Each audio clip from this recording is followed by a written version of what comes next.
Hello, welcome back to the next part of the session.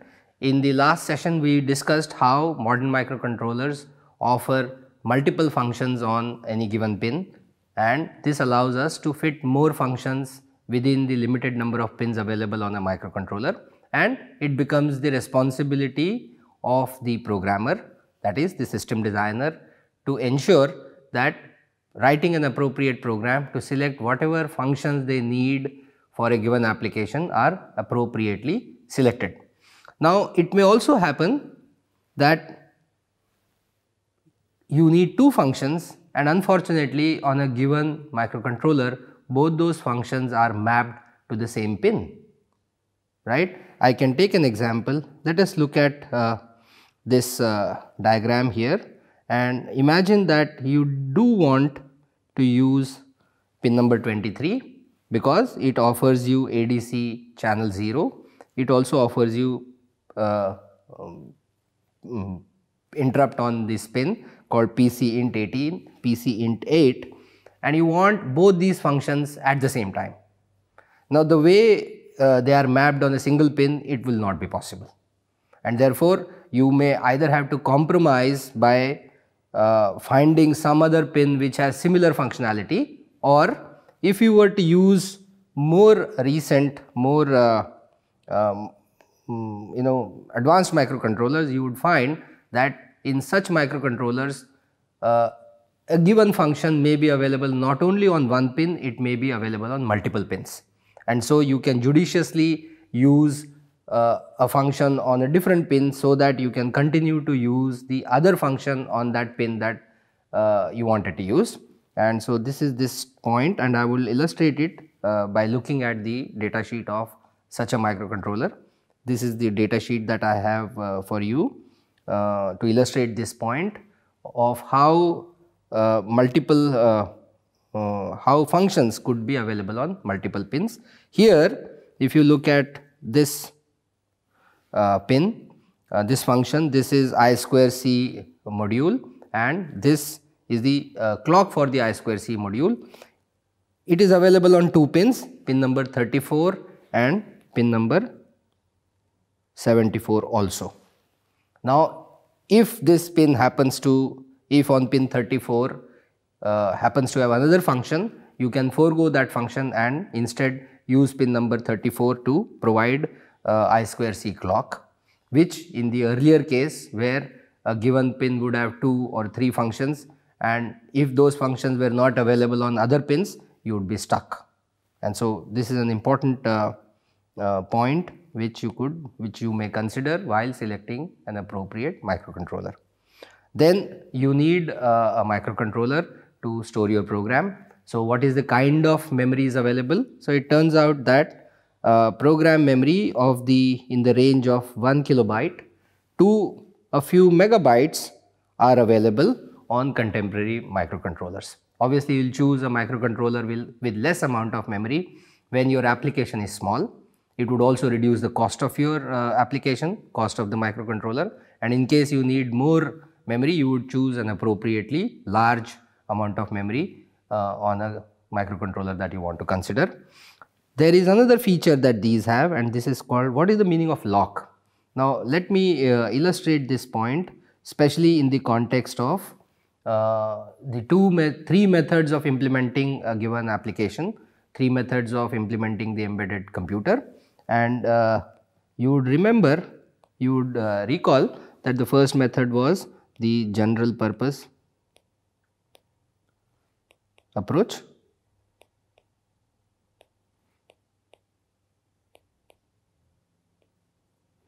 The second was the application specific.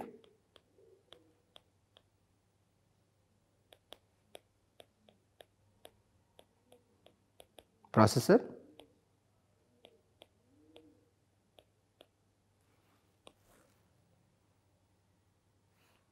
General purpose processor approach. Now, in the case of general purpose processor, you would have the microprocessor here, and you would connect it to a ROM of appropriate variety, maybe a E2 PROM, and you would have RAM. Now this ROM device consists your program, which is the intellectual property of your product, right? Now a competitor may find it very convenient to buy your product, remove this ROM from the circuit, put it into a device that is commonly called EEPROM programmers. They are also capable of reading the contents of EEPROM, and they can replicate your system by copying the contents of your program.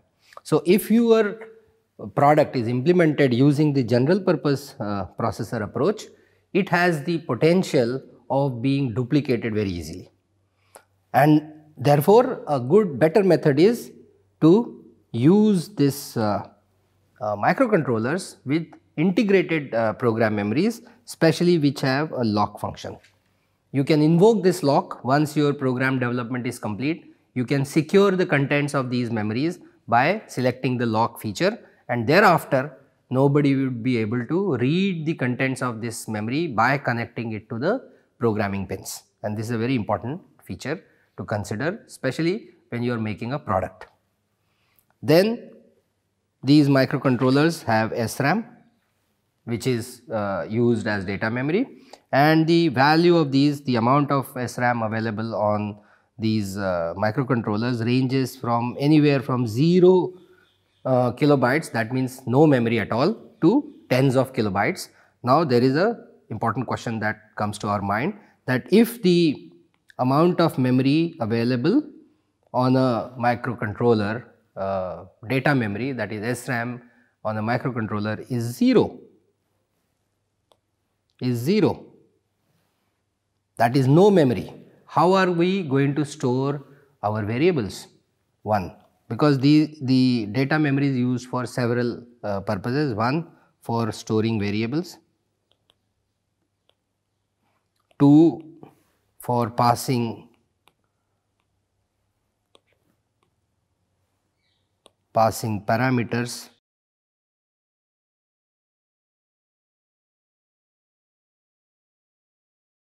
from the main program to the subroutine, and very importantly to store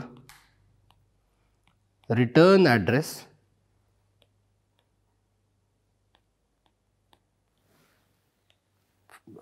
what is commonly called as a stack. On the stack you would store the return address of the program from which you would call a subroutine. So before going on to the subroutine, you would store that address to which you have to come back after the subroutine has been executed, and typically you would use data memory to store that. Now the big question in front of us is, if we have selected a microcontroller in which there is no RAM, how are we going to perform these three functions? And the answer is very simple. Typically such microcontrollers which do not offer any RAM would usually be of the RISC category, RISC architecture, and in RISC architecture there is usually large number of internal registers, and therefore you could use these registers for storing your variables, and you could use the same registers for passing the parameter to a subroutine. Of course, if your application is large that you cannot do with the number of registers available, clearly this is not an appropriate microcontroller for this application. You must find a microcontroller which has some or suitable amount of SRAM available. But for very small applications it is possible that you may get away without using any RAM. It still poses, how do you store the return address? In such cases where the microcontroller does not have any SRAM, instead of using RAM for the purpose of a stack, such microcontroller offer what is called as a hardware stack. What is a hardware stack? Meaning there is a dedicated storage memory specifically for the purpose of storing return addresses. Now because if you have a regular microcontroller with some amount of RAM, the entire RAM could be used for storing return addresses. When does the size of the stack grow? When you call a subroutine from within a subroutine from within a subroutine, what is called as nested subroutines. When you have too many nested subroutines, they would increase the size of the stack. As you return from a subroutine, it would vacate the stack, and therefore the stack size would reduce. In the case of hardware stack, the storage is limited, usually 3 or 5 return addresses, and therefore you cannot have too many nested subroutines in such microcontrollers which do not have RAM, and instead there is a dedicated hardware stack. In such applications, in such microcontrollers, you cannot involve too many, you cannot write too many nested subroutines. So, this is a compromise that you would have to do, and the compromise is so that you can continue to utilize this inexpensive microcontroller for some cheap applications. But this is an important feature to keep in mind, and that is the meaning of SRAM with 0 amounts of memory. So, we have considered the availability of functions on multiple pins. We have considered how much flash memory may be available in various microcontrollers. We have considered how SRAM, the amount of SRAM available. Now, let us come to another point, and that is, apart from flash memory and SRAM, another type of memory is usually available on microcontrollers, and that is the EEPROM. EEPROM stands for electrically erasable programmable read-only memory, and I use a term which I have coined, I call it semi-constants, and the amount of EEPROM available could be anywhere from 0 kilobytes, which means no EEPROM, to a few kilobytes. What is semi-constant? You may not have normally heard this term. I have specifically sort of created it to indicate a constant, a value which is constant most of the time, but once in a while you may want to change it, right? Can I give an example? Most certainly. Imagine that you are a manufacturer of bicycles, and modern bicycles, people like to have a computer on those bicycles which are called bicycle computer.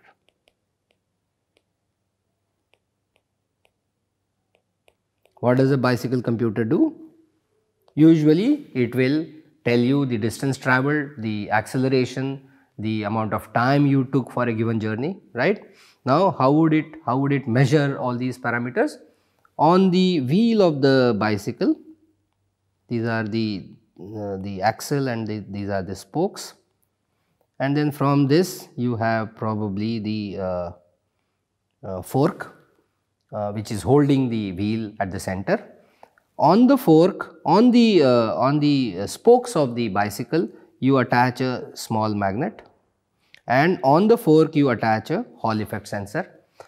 When the wheel rotates, this magnet passes in the vicinity of the Hall effect sensor, and the Hall effect sensor indicates that by maybe a pulse, and so as the wheel rotates you will keep on getting pulses.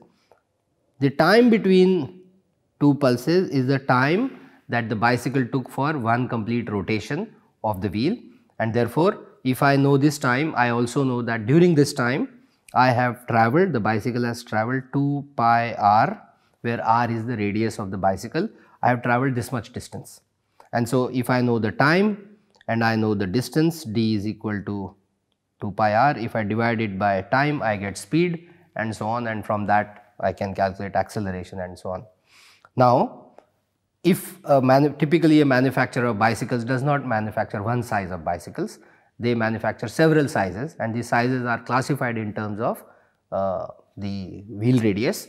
And so, would it mean that this manufacturer, if they are making 10 different radius bicycles, that they would have to stock 10 different bicycle computers? That would be very impractical, and it would lead to needless stocking of inventory.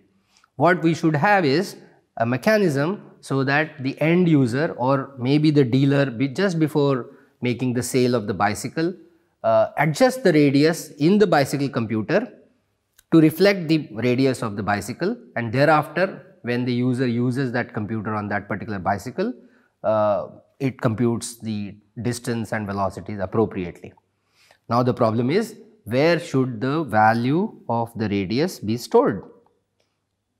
If the radius is stored on the flash memory, that is the program memory, it cannot be altered. If it is stored in the RAM, then every time this bicycle computer is switched off, it would be lost, and that is where. So I call this radius, the value of the radius, as a semi-constant. Most of the time it remains constant, but once in a while it may change. In the case of this bicycle computer, if this computer is removed from this bicycle and has to be fitted on a bicycle with different radius, then this radius has to be changed, otherwise it would remain constant for the rest of the time that it is used on that bicycle. So this is a semi-constant, and where would you store it? This is where we go back to our slide and say the place we would store it is an EEPROM, because EEPROM is runtime. You can modify the contents of EEPROM at runtime, meaning as the application is running, you can change the value of the value stored in the EEPROM. So in our application, the value of the radius could be stored on an EEPROM. Through the menu, the user can select that they want to change the value of the radius. Maybe on their bicycle computer there is a up and down switch, and you can adjust the value reflected on the display to reflect the correct radius of the bicycle, and then you press enter. It will update the value of the radius stored in the EEPROM, and thereafter when you use the bicycle computer, it would show the correct, it will use the correct radius to compute the distance and velocity and so on and so forth. So this is the meaning and function of EEPROMs on modern microcontrollers. Let us see another, go to the next slide. Now on modern microcontrollers, you do not have to worry about the limited number of pins with the interrupt capability, because now most of these microcontrollers offer almost all the pins with a feature called interrupt on pin change. And I could show you the diagram of a microcontroller here, the pin diagram. Here if you see, PC int is actually pin change interrupt. That is, almost every pin has an additional feature called pin change interrupt, and therefore you could use these to take care of handling asynchronous events. If there are several asynchronous events, you could use such a microcontroller and such a feature on these microcontrollers. Now you need a clock to operate a microcontroller, and the reason is that a microcontroller, as an example of a logic circuit, is of the type what we call as synchronous, and it has a sequential synchronous. So for that you need a clock signal.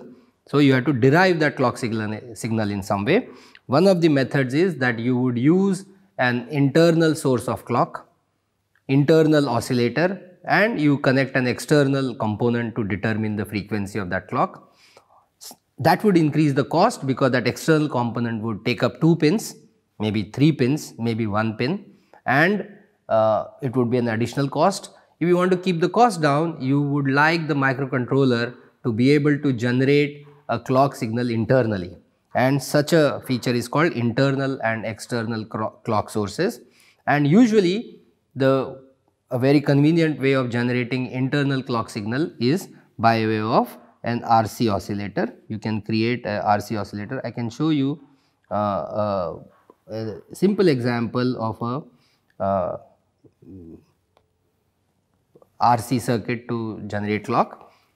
Here is my NOT gate, and I would take a NOT gate of the type of Schmidt inverter. This is a Schmidt inverter. This has input and this is the output. I connect a capacitor here and I connect a resistor here, and we can consider, let us say the input is 0, because this is an inverter, the output becomes 1.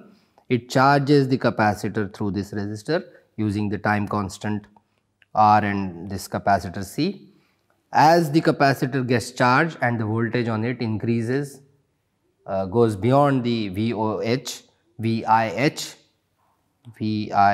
threshold, it turns the output low, and now the capacitor discharges through this, and so it leads to an oscillation. If you see the waveform here, between two thresholds you would see the waveform on the capacitor going like this, and the output would be a rectangular waveform, and the frequency will be determined by the R and C. And you see, you can integrate all these features on the substrate of a microcontroller.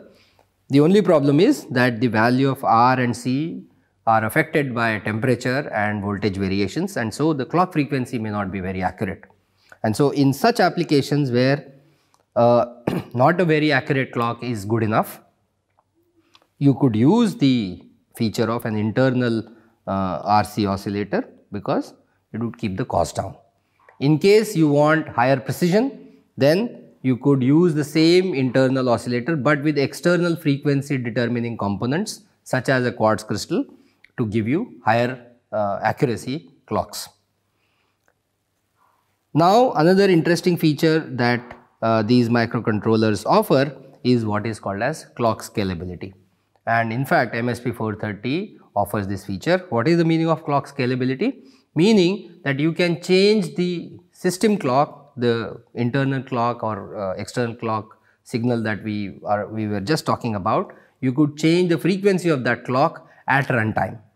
Normally you would fix the frequency and you may not want to change it. But today, because our modern microcontrollers are CMOS based, the power dissipation of a CMOS circuit is directly proportional to the frequency of operation. And in case the microcontroller application deems it necessary that there is no available job to do, why to waste power by continuing to clock at a higher frequency? During that time, it can reduce the power dissipation by scaling down the clock. And when some activity is expected or some activity becomes available, it can increase the clock frequency to a higher value, so as to be able to perform the program, perform the tasks in a timely fashion. So it should have the ability to change the clock frequency at runtime depending upon programmed logic. Having this feature will make a more battery efficient system. And so you, as a designer, when you are looking for various features, you should read the data sheet of that microcontroller to find out whether clock scalability is an option or not. Also, modern microcontrollers operate at great high frequencies, in which case the power dissipation may increase, and to control that, oftentimes the chip is partitioned in multiple voltage domains, and therefore you would find that your microcontroller requires 2 or 3 different supply voltages. We will come to that feature when we talk about the ecosystem of a microcontroller. MSP430 is the ones we are going to use, is a simple microcontroller, and it requires just one voltage supply, but many ARM and advanced microcontrollers may require 2 or even 3 supply voltages, and it becomes the responsibility of you, the designer, to provide those voltages. Modern microcontrollers operate at very low currents, and typically these currents range in this these currents are in this range, roughly 1 milliampere per megahertz to roughly 0.1 milliampere per megahertz. So which means if your microcontroller offers 0.1 milliampere per megahertz kind of a feature, and if you are going to clock it at 50 megahertz, then you can expect that the total supply current, what we will call as ICC, will be about 5 milliampere. This you will have to provide, that the power supply should be capable of providing 5 milliampere specifically to the microcontroller, and this is a very low current. This is a great advancement that has happened. Also, to continue to optimize the available source of energy, battery, modern microcontrollers operate in multiple modes of operation, and they are invoked to ensure that battery is used optimally, and these modes are called active mode, a sleep mode and power down mode. Inactive mode is the normal mode, is the mode you would like the microcontroller to operate at when you want it to give the best performance. But in case the microcontroller system can find out that it is not being used, it could switch to the sleep mode of operation, where the clock signal is cut off to certain functional units inside the microcontroller, and when the clock is removed from a microcontroller function block, it reduces the power consumption. So, you invoke sleep function so that power dissipation is reduced, and in case there is no activity happening, you can even go to what is called as the power down modes of operation. We will see this in the context of the microcontroller features when we discuss them. They operate, modern microcontroller operate at using a wide power supply voltage ranges, some between the range of 0.9 volts to 6 volts. They offer, or they have several sources of interrupts. They are called power on reset, user reset, brownout detector reset and watchdog reset, and we will again consider this in detail when we look at the ecosystem of a microcontroller in detail.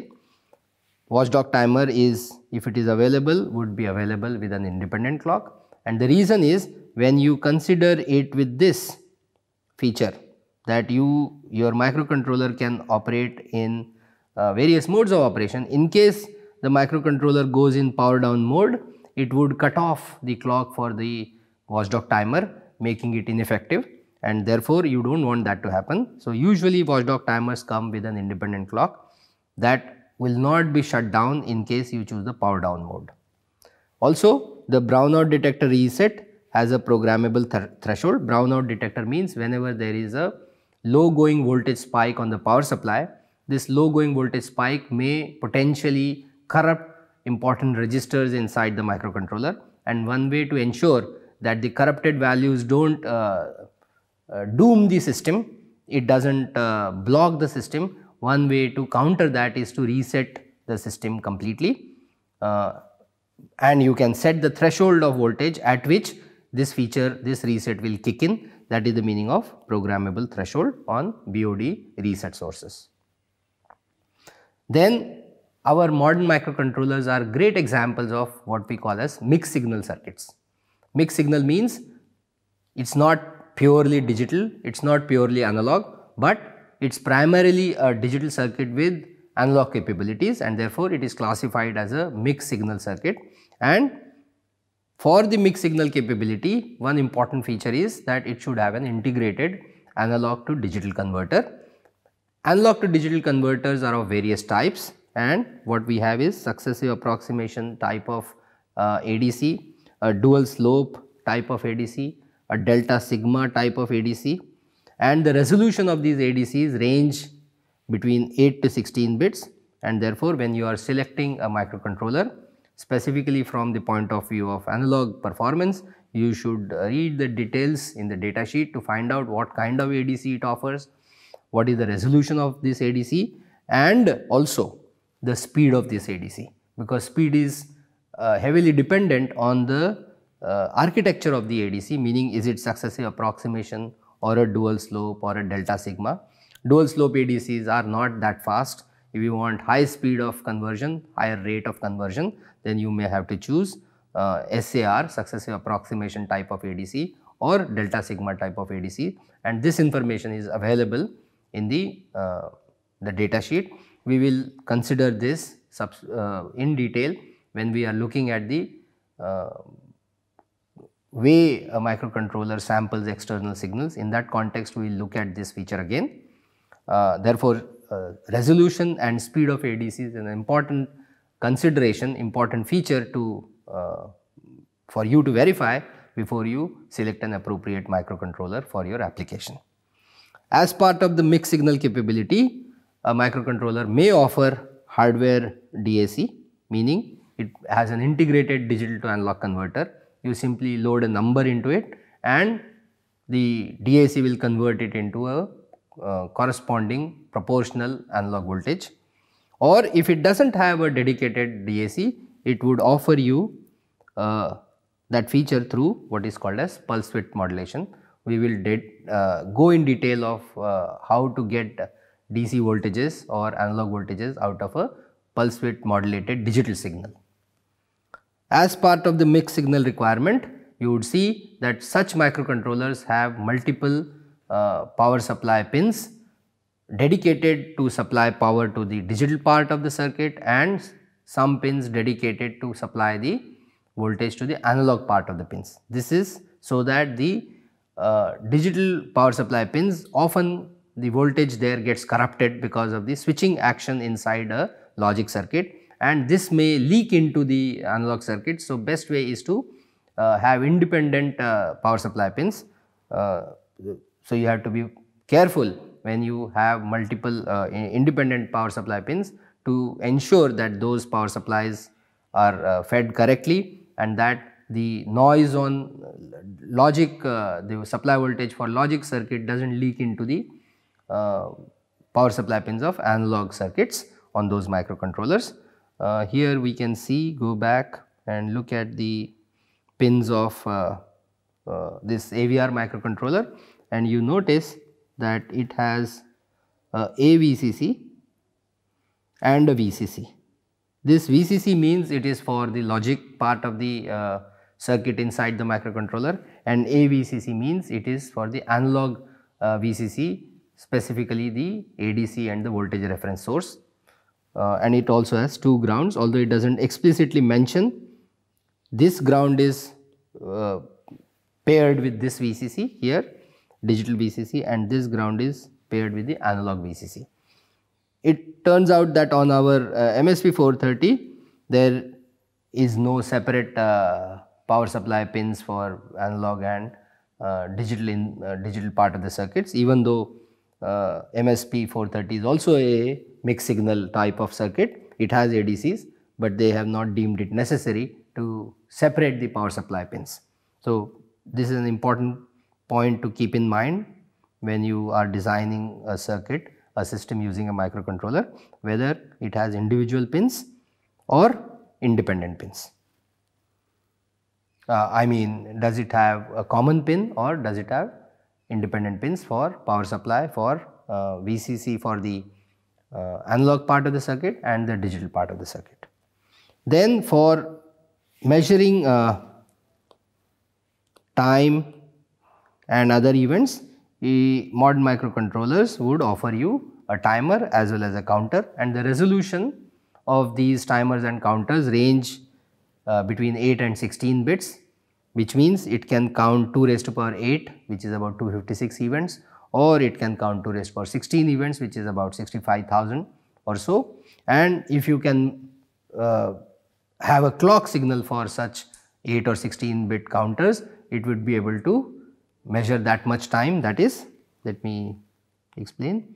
If I have a timer with 16 bits, that means it can count 2 raised to power 16 clock pulses, which is equal to 65536 clock pulses. And if the clock period is TCLK, if it is say 1 microsecond, then the total time that the timer will be able to measure for you is 65.536 milliseconds.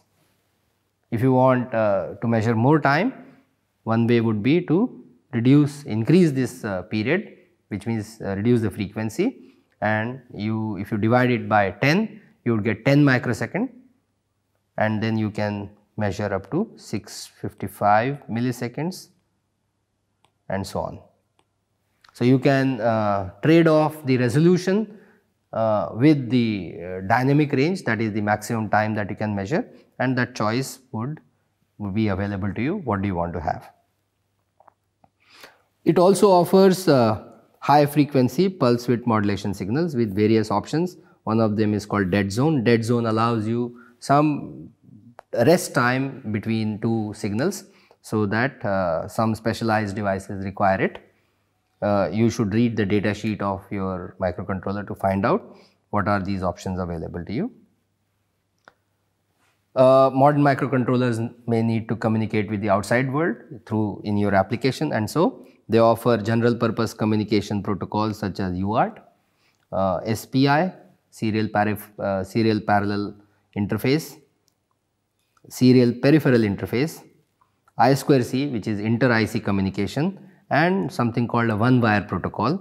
It may also offer, some of them may also offer specialized communication protocols such as CAN, control area network, LIN, Ethernet, USB, and if it is USB, you have to find out whether what type of USB option is available. Some of them are called device USBs.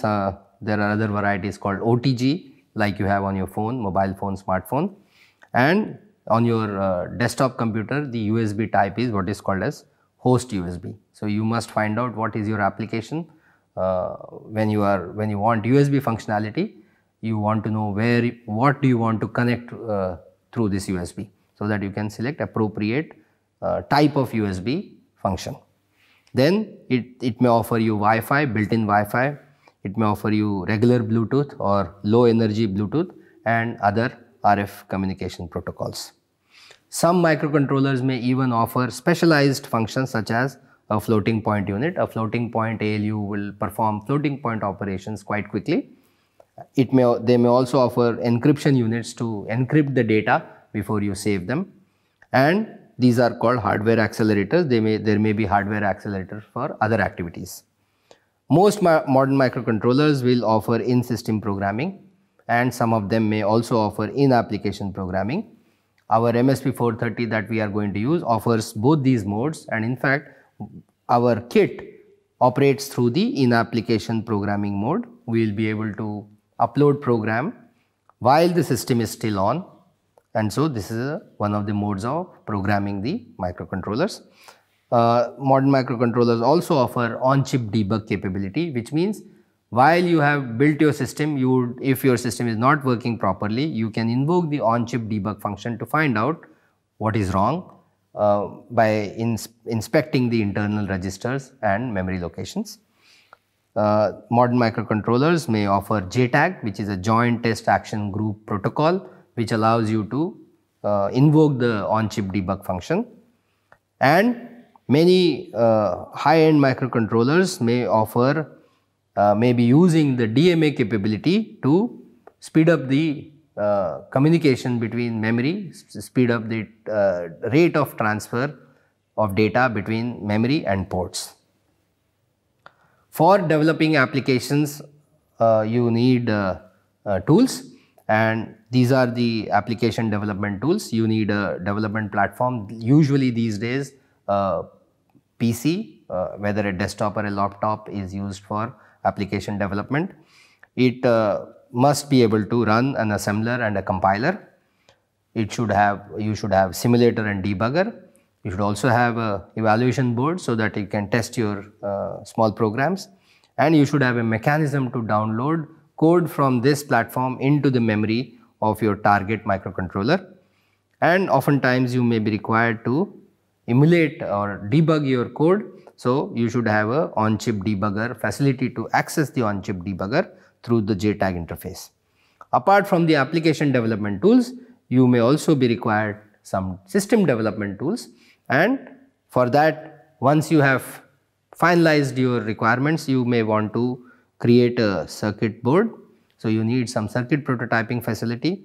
You may also need schematic capture and PCB layout tools.